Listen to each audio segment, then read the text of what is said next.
하나님의 말씀 같이 보겠습니다.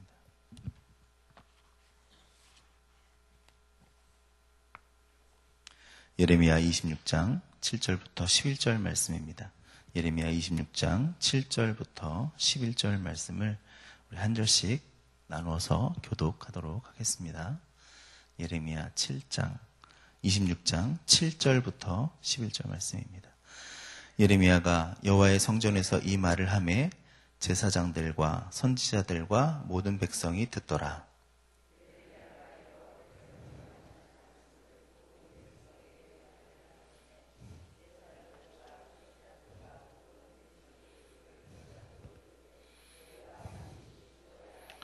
어찌하여 내가 여호와의 이름을 의지하고 예언하여 이르기를 이 성전에서 실로같이 되겠고 이 성이 황폐하여 주민이 없으리라 하느냐 하며 그 모든 백성이 여호와의 성전에서 예레미야를 향하여 모여드니라.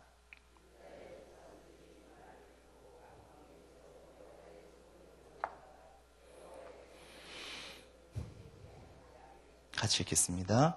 제사장들과 선지자들이 고관들과 모든 백성에게 말하여 이르되 이 사람은 죽는 것이 합당하니 너희 귀로 들음같이 이 성에 관하여 예언하였습니다. 아멘.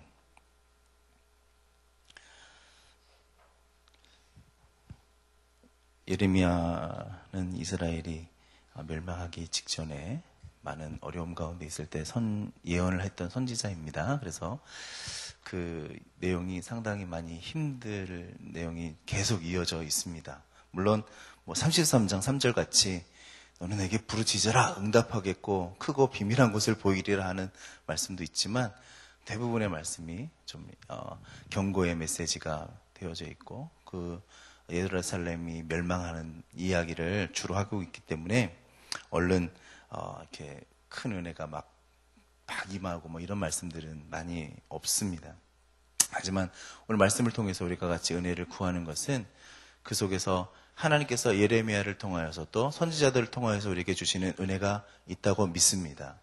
이 세상을 살아가는 우리의 삶 가운데도 마찬가지라고 저는 생각합니다. 밝히 드러나서 은혜를 주는 말씀이 있고 귀하게 위로가 되는 말씀이 있지만 또 감춰져 있어서 혹은 상황 가운데 드러나 있지 않아서 지금은 앞길이 막막하여서 보이지 않는 길이다 할지라도 하나님께서 그 길을 인도하신다는 확신이 우리 가운데 있다는 것을 예레미야 같이 하나님께서 다시 그 백성들을 하나님께 돌아오기로 간절히 바라는 모습들이 숨어져 있는 또 은혜를 찾을 때에 보여지는 비밀이 그 안에 있기 때문에 그 비밀을 내가 찾기를 원하시는 하나님의 뜻이 있다고 우리는 믿는 것입니다. 그래서 오늘도 그러한 말씀을 가지고 우리가 같이 나눠보기를 원합니다. 특별히 오늘 본문에서 얼른 이레야가 되지 않는 대목이 있는 것은 바로 8절에 내가 반드시 죽으리라 그렇게 이야기를 한다는 거죠. 어찌하여서 여호와의 이름을 의지해서 이렇게 되어져 하는가? 여호와의 이름을 너희가 의지해서 이야기를 하느냐? 이렇게 설명을 하고 있습니다. 여호와의 이름으로 하나님의 뜻을 펼치는 것이 당시에 예레미야가 죽으리라 하는 이유가 되느냐라는 것이죠. 여호와의 이름을 의지한다고 해서 죽을 일이 되는 것은 아닐 것입니다. 그런데 오늘 우리가 좀 이해가 되지 않는 부분들을 살펴보면 만약에 예레미야가 제사장님 혹은 선지자님 제 의견을 이렇습니다. 이러면 죽을 사항이 아닐 것입니다. 그런데 제가 공부한 바에 의하면 이런 죽을 일이 아닐 거예요. 제가 연구해 보니까 이게 하나님의 뜻 같습니다. 내지는 그렇게 이야기하면 죽을 일이 아닐 수도 있습니다. 그런데 그게 아니라 하나님께서 내게 주신 이 말씀은 하나님의 말씀 그대로입니다. 이렇게 이야기해 버리면 이게 충돌이 나타나는 거예요. 당시에 예레미야 말고 또 다른 선지자들도 있었을 거 아니겠어요? 선지 학교에서 막 이제 선지자들이 배출되어서 선지자들이 있었을 것이고 또 예레미야도 있었을 것입니다. 그런데 선지자님, 제 생각에는 이렇습니다. 그러면 서로의 그 융통이 좀 되잖아요. 그런데 오늘 이야기는 그것이 아니라 하나님 내게 주신 이 말씀은 하나님의 말씀 그대로입니다. 그렇게 얘기해 버리는 것입니다. 그 당시에 예레미야 말고 다른 선지자들이 그 얘기를 들어볼 때 제 뜻은 이렇습니다. 그러면 기분 조금 나쁘고 끝났을 수 있을지 모르지만 하나님께서 내게 주신 말씀은 이렇습니다. 이렇게 될 때에는 자신의 이야기와 예레미야의 이야기가 서로 상충이 되는 거예요. 그러면 누군가 하나는 틀린 말이 된다는 거죠. 그러면 그 이야기는 그 사람은 곧 그 무대에서, 그 자리에서, 그 바닥에서, 이렇게 더 표현이 편하겠네요. 그 바닥에서 떠나야 되는 거예요. 그 당시가 지금처럼 인권이 보장되는 시대면 그냥 떠나는 걸로 끝날지 모르겠지만 시대는 지금부터 오래된 이야기죠. 여호와의 이름으로 두 개의 다른 내용이 나와서 이야기를 하고 있는 거예요. 그러면 안 되잖아요. 하나님이 두 분이냐? 그렇지 않잖아요. 하나님은 한 분이신데 다른 이야기의 이야기가 나오고 있는 거예요. 이 선지자와 저 선지자가 서로 다른 이야기를 하는 거예요. 서로 내용이 같으면 예레미야가 죽을 일이 없습니다. 그런데 그 이야기가 서로 상충하는 거예요. 맞지 않는 거예요. 맞는 것이 없으니까 저쪽이 만약 진리라면 이쪽은 아닌 거고, 이쪽이 옳다면 저쪽이 아닌 거예요. 예레미야가 옳은데 거짓 선지자가 틀리면 거짓 선지자가 틀렸다고 인정하면 좋은데 그렇지 않아요. 그러면 더 많은 사람이 더 적은 쪽을 무시하거나 아니면 어떻게 해버리면 되는 일 아니겠습니까? 오늘 이야기를 잘 읽어보니까 그 속에 있는 모습들이 마치 이런 거랑 비슷한 것 같아요. 예레미야야, 너 좀 죽어줘야겠다. 왜냐하면 네가 외쳤다는 그 여호와는 가짜야. 내가 알고 있는 것은 우리가 알고 있는 하나님의 뜻하고는 다른 것 같다. 그렇게 이야기를 하고 있는 것입니다.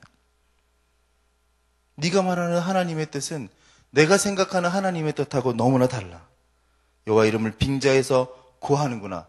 그게 얼마나 어려운 일인데 너가 과연 그것이 맞느냐 하면서 못마땅히 여기면서 무시하고 있는 것입니다.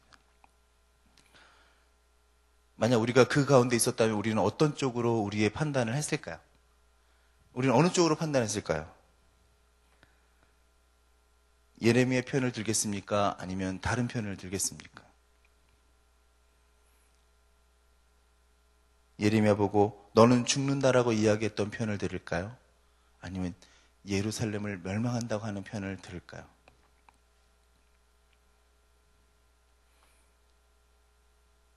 여호와의 이름을 서로 의지해서 이야기할 때 어느 편에 선다는 것이 상당히 혼돈스러운 일이라는 사실입니다. 그 혼돈이 일어나지 않도록 조치를 취해야 되고 질서를 지켜야 되고 또 그 질서를 유지해야 될 책임이 권력자들에게는 있어요. 그 사람들은 그 평안을 혹은 그 질서를 유지하기 위해서 자신의 권한을 사용하게 됩니다. 그것이 자기의 사명으로 생각하고 더 열심히 하게 되는 것입니다. 하나님의 말씀에 근거해서 이 사람들도 판단하게 되는 거예요. 그러다 보니 어떤 한 선지자가 하나님의 명령을 듣고 예언하고 설교한 내용과 지금까지 하나님은 이러한 하나님이라고 믿고 살아왔던 사람들의 질서를 유지하는 내용이 서로 부딪히게 된다는 사실이에요.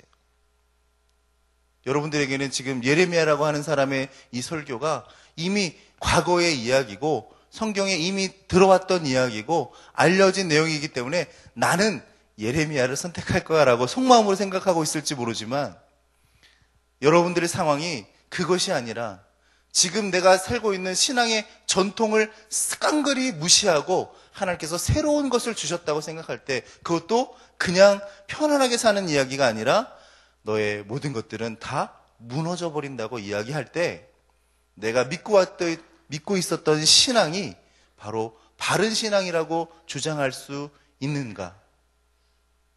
라는 모습이 우리 가운데 있다는 것입니다.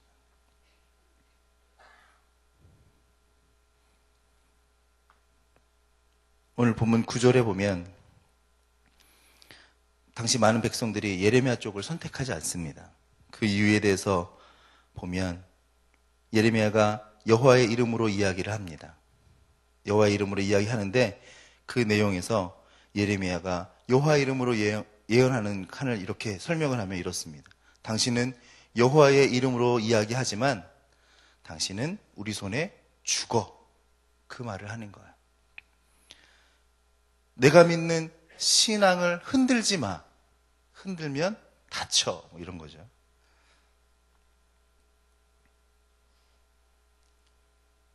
그들은 하나님이 누구이신지에 대해서 관심이 있는 게 아니라 내가 지금 믿어왔었던 신앙의 모습이 흔들리는 데에 더 불안해하고 있어요.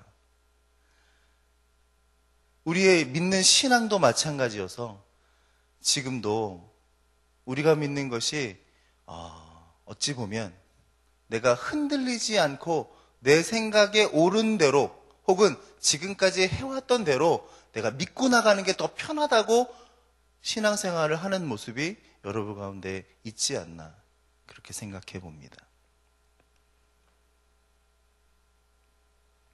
그들의 사상은 뭡니까?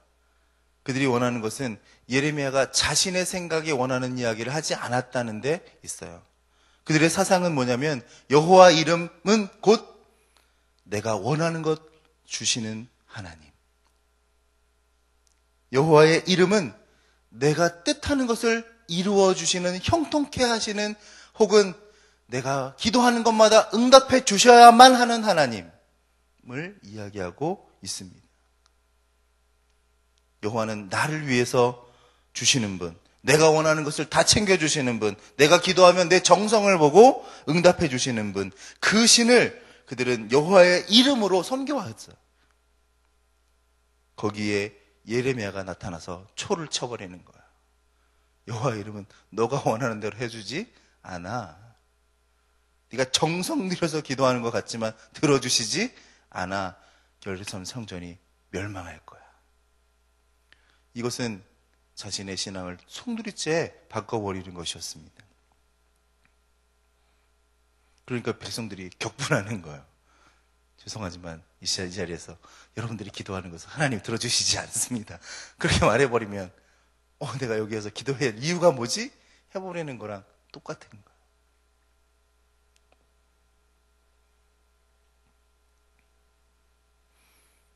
그래서 백성들이 격분을 합니다. 그것을 대표하는 사람이 누구냐면 바로 거짓 선지자들이 대신 대표가 되어서 격분을 하는 거죠. 목사님, 당시 제사장만 나쁘고 선지자만 나쁜 게 아닐까요? 아닙니다. 그들을 하나님께서 제사장이나 선지자에게만 말한 것이 아니라 그 모든 백성들도 다 한 통속이었다는 거예요. 유다 전체가 다 그러한 의미를 가지고 있었다는 거예요.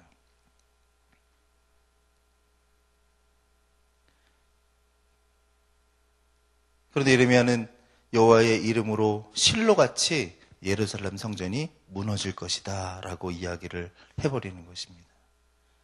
황폐해져서 주민이 없을 것이다 그렇게 얘기하고 있습니다. 유다에게 있어서 말이 안 되는 일이 벌어지는 거예요.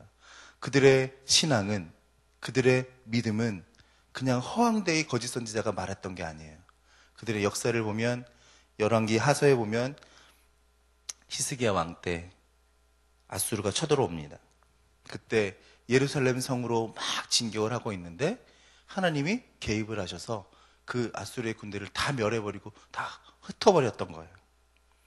그러니까 여호와의 성전이 멸망하지 않았어요. 그러니까 그때 이후로 그들의 신앙 가운데는 그런 이야기가 나오는 것입니다. 그런 믿음이 나오는 것입니다. 여호와의 성전은 결코 무너지지 않아.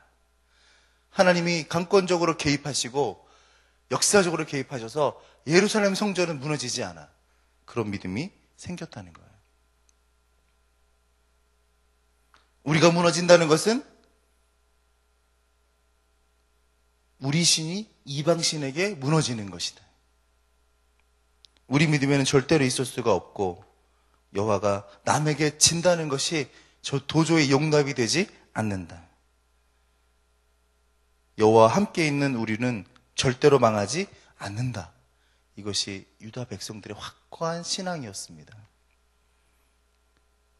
그런데 무너진다니, 그것도 여호와의 말씀에 의지해서 무너진다고 이야기하는 것이 이들에게는, 예레미야의 이 설교는 도저히 용납이 되지 않는 것이다라는 거예요. 그래서 모든 백성이 예레미야에게 모여들고 있습니다. 유다의 고관들이 모여서 이 사람이 죽는 것이 합당하다, 그렇게 결론이 난 거예요. 여러분, 만약에 하나님의 이런 말씀에 여러분은 어떠한 모습을 취하시겠습니까? 모든 사람이 예레미야를 죽이려고 모여들고 있습니다. 그들의 신앙적인 그 논리는 바탕도 언뜻 보면 거짓 선지자들의 말이 옳게 보입니다. 과연 여러분이 예레미야라면 또 어떠한 모습을 취할까요? 시대에 우리의 믿음도 이와 같지 않나 그렇게 생각해 봅니다. 이유는 우리의 모습들이 혹 나를 위한 하나님으로 모든 것들을 변화시켜 놓고 그 자리 가운데 그냥 하나님만 올려놓은 것이 아닌가라는 생각을 하면서 한국 개신교가 어쩌면 힘들고 영적으로 피폐해져 있는 모습도 이 모습이지 않나 하는 생각을 하게 됩니다. 다른 것은 다 차치하고 신앙이 언제나 옳다고 생각하는 것을 지키기 위해서 우리는 고난을 당했었는데 그 고난을 우리가 감당하는 힘이 없었다는 거예요. 예전에는 감당할 만한 믿음이 있었어요. 고난에도 하나님의 말씀에도 우리가 그것을 능히 이겨낼 만한 믿음이 있었습니다. 그런데 어느 순간 그것이 변질되어져서 변화되어져서 형통케 되는 것만이 하나님의 뜻인 것처럼, 그것만이 하나님이 역사한다고 생각하는 그러한 모습 가운데 우리가 슬며시 변화되고, 오히려 고난이 닥치게 되면, 고난이 임하게 되면 이것은 하나님의 뜻이 아닐 거야 라고 막아버리고 귀를 닫기 시작해버린 것이 혹시 우리의 신앙의 모습도 이때와 별반 다르지 않는 상황이 아닌가 하는 생각을 하는 것입니다. 그래서 이 말씀을 묵상하면서 우리가 좀 더 믿음이 유연해져야 되겠다. 내 양심이, 내 신앙이 좀 더 하나님의 말씀에 민감할 수 있도록 변화돼야 되겠다. 내가 만들어 놓은 전통이 아무리 거룩해 보이고 아무리 완벽해 보여서 이것은 진짜 하나님의 뜻이야 라고 생각하는 내 생각이 있다 할지라도 하나님의 말씀이 내 마음속에 들어와서 작용할 때 회개케 하시거나 아니면 찬송케 하시거나 아니면 기도하게 하시고 외치게 하실 때 그 모습을 내가 발현하지 않거나 그곳에 내가 순종하지 않는다면, 나를 하나님의 말씀 가운데 유연하게 그 말씀에 반응하는 신앙으로 만들지 않는다면, 아무리 예레미야 할아버지가 와서 지금 이 시간에 외친다 할지라도 결코 우리의 신앙은 이때의 사람들과 다르지 않고 멸망하는 거짓 선지자들과 다르지 않을 것이다 라는 묵상을 하게 되었습니다. 그래서 오늘 우리의 모습들이 좀 하나님의 말씀에 더 민감한 모습으로 변화되어야 되지 않을까.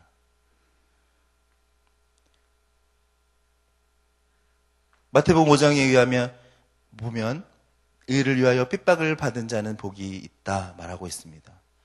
또 나를 인하여서 너희를 욕하고 핍박하고 너희를 거스려 모든 악한 말을 할 때에 너희에게 복이 있나니 기뻐하고 즐거워하라. 하늘에서 너희의 상이 큼이라. 이전에 있던 선지자들을 이같이 핍박하였느니라. 이렇게 말씀하고 있습니다. 여호와 이름으로 핍박받는 선지자는 오늘 말씀에서 적용시켜 보니까 예레미야네요. 선지자면서 하나님의 여호와의 이름으로 핍박을 받았습니다. 예레미야는 분명히 여호와의 이름으로 핍박을 받았거든요. 그런데 마태복음 5장에서 산상설교에서 예수님은 나를 인하여서 핍박을 받은 것이 바로 예레미야처럼 여호와의 이름으로 핍박받는 것과 동일한 핍박이라고 말을 하고 있는 거예요. 그러면 나를 인하여서 핍박을 받는 게 여호와의 이름으로 핍박받는 선지자들과 같으면 여호와가 예수님이라는 이야기를 하시는 거잖아요.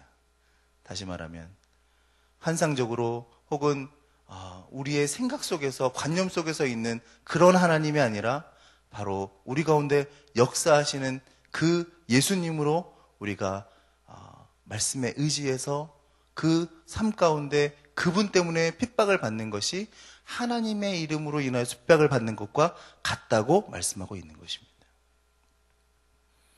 저는 오늘 우리의 신앙의 모습이 예전에 예레미야가 살았던 이 신앙의 이 시대의 모습과 별반 다르지 않은 모습을 발견하면서 저는 지금 이 순간에도 우리 가운데 그러한 동일한 핍박의 모습이 예수님으로 인하여서 우리의 신앙의 모습이 하나님 앞에 나가는 모습으로 인하여서 핍박의 모습이 나타나야 된다라고 생각합니다. 꼭 핍박이 예전에 예수 믿으면 어떻게 된다라는 것으로 생각할 수 있지만 이것을 조금 바꿔서 생각해 보면 도리어 이 당시에는 성전 안에 들어가서 이야기하는 것에 핍박을 받았어요. 하나님의 말씀이라고 생각하는 것에 핍박을 받았어요. 그래서 만약에 이렇게 생각해 본다면 교회에서 모이려고 하고 기도하려고 하는데 예배하려고 하는데 찬양하려고 하는데 성경을 연구하려고 하는데 서로 같이 교제하려고 하는데 그게 힘들어요. 교회에서는 이러면 안 돼. 저러면 안 돼. 기도하려고 하는데 조금 기도하려고 하는데 무슨 프로그램을 해야 됩니다. 또 무슨 일이 있습니다. 그럼 행사 준비를 해야 되니 이제 그만 나가세요. 이야기를 할 수도 있는 것이겠고 성전에 기도하려고 왔는데 문이 잠겨서 기도할 수가 없는 상황이 될 수도 있는 것이겠고 눈물을 흘려서 소리쳐서 울부짖을 수밖에 없는 상황인데 울부짖을 수가 없는 거예요. 분위기가 울부짖으면 안 될 것 같아. 그러니까 막 교회 가고 싶은데 못 가는 거야. 그래서 딴 데 막 가고. 혹 이런 것이 핍박이 되지 않을까요? 하나님의 말씀이 내 가운데 역사하시는데 예레미야 속에 하나님의 음성이 들리는데 핍박을 받을까봐 이야기를 못하는 모습으로 바뀌어서 기도를 하고 싶은데 주 앞에 주여 외치고 싶은데 왠지 외치면 안 될 것 같아서 마음속으로 끙끙거리는 모습이 지금 이 시대에 우리에게 당하는 신앙인들의 핍박이 아닐까. 모여서 기도하고 싶은데 나누고 싶은데 그 자리가 없어요. 안 돼. 자리가 진짜 없어서가 아니라 그 자리가 있는데 못하게 하는 일이 발생된다면 그것이 핍박이 되지 않겠습니까? 우리의 신앙이 하나님 말씀에 유연해져야 되는데 유연하지 못하고 도리어 내가 지금까지 생각한 체계가 우리의 신앙의 이런 모습들이 그거 아닙니다. 생각해 보세요. 그거 아닙니다. 이렇게 된다면 그것 또한 내 신앙의 핍박의 모습이 되지 않을까.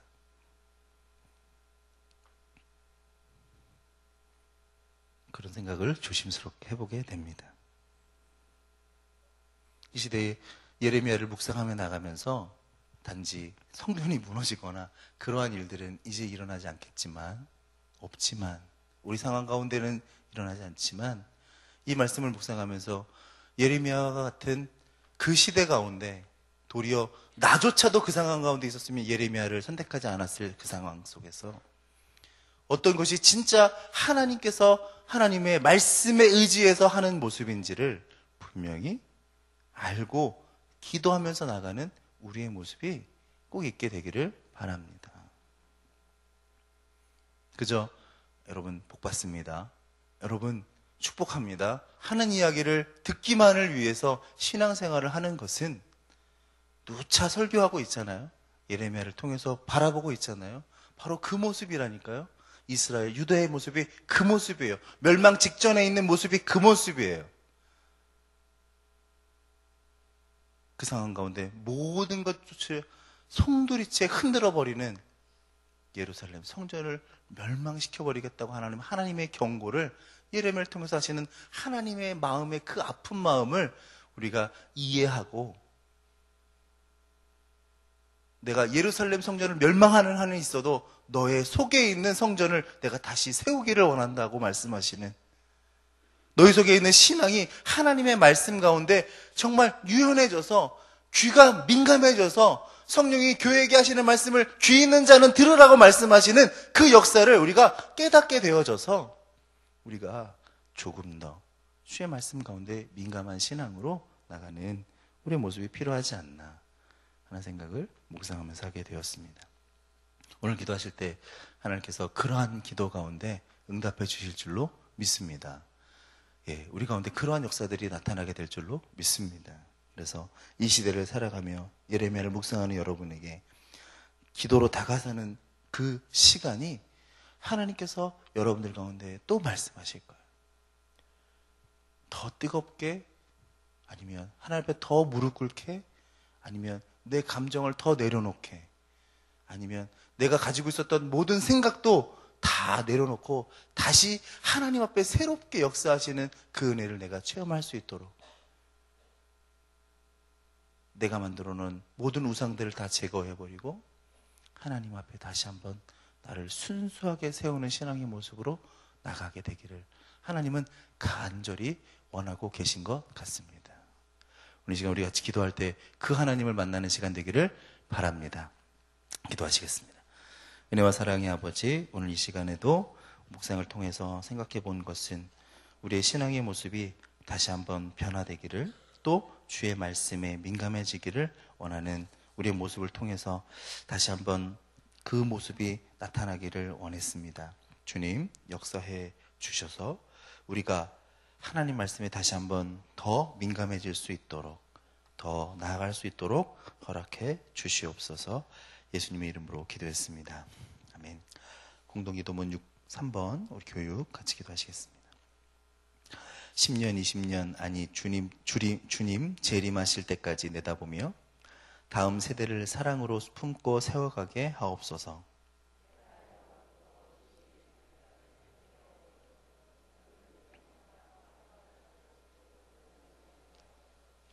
사무엘, 요셉, 다윗 부서를 크게 축복하옵소서. 청년부 싱크를 특별히 힘차게 하옵소서. 다음 세대를 아끼며 기도와 섬김으로 길러내게 하옵소서. 교회와 사회의 미래를 말씀으로 열어가게 하옵소서. 아멘. 주기도문 하시겠습니다. 하늘에 계신 우리 아버지, 아버지의 이름을 거룩하게 하시며 아버지의 나라가 오게 하시며 아버지의 뜻이 하늘에서와 같이 땅에서도 이루어지게 하소서. 오늘 우리에게 일용할 양식을 주시고 우리가 우리에게 잘못한 사람을 용서하여 준 것 같이 우리 죄를 용서하여 주시고 우리를 시험에 빠지지 않게 하시고 악에서 구하소서. 나라와 권능과 영광이 영원히 아버지의 것입니다. 아멘. 지금 들은 말씀이 내 삶으로 이어지게 하옵소서. 주일에 선포되어진 말씀을 붙들고 한 주간 승리하게 하소서.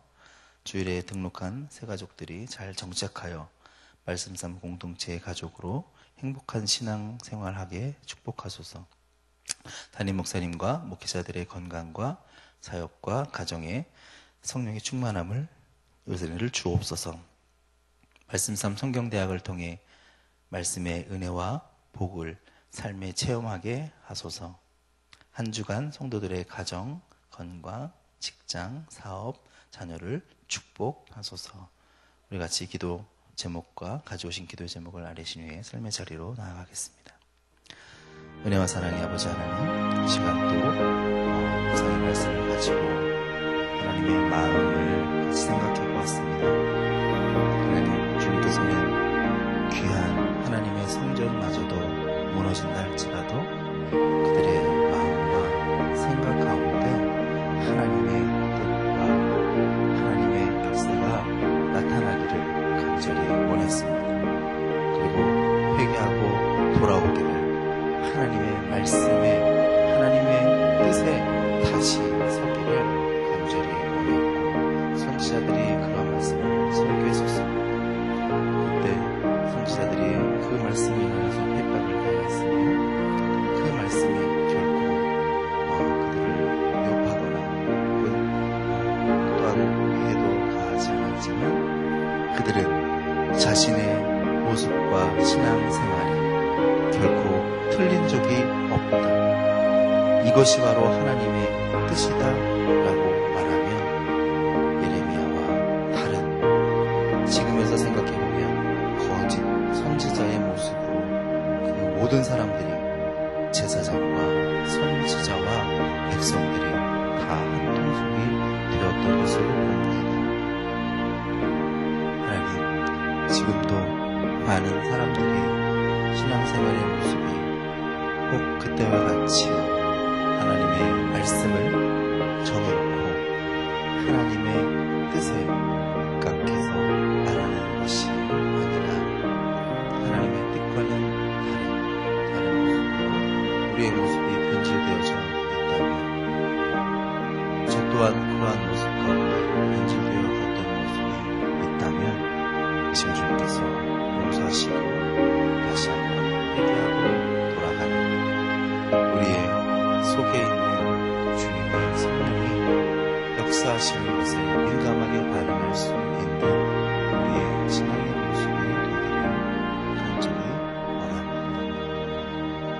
내 틀이 결코 하나님을 제한하지 않도록 내 생각이, 내 모습이, 내 경험이 하나님의 역사하심을 무시하지 않도록 주님 우리 속에 다시 한번 우리에게 주어진 말씀 66권 성경의 말씀에 의지하여서 하나님 앞에 민감하게 반응할 수 있는 우리가 되게 하여 주옵소서. 하나님께서 주어진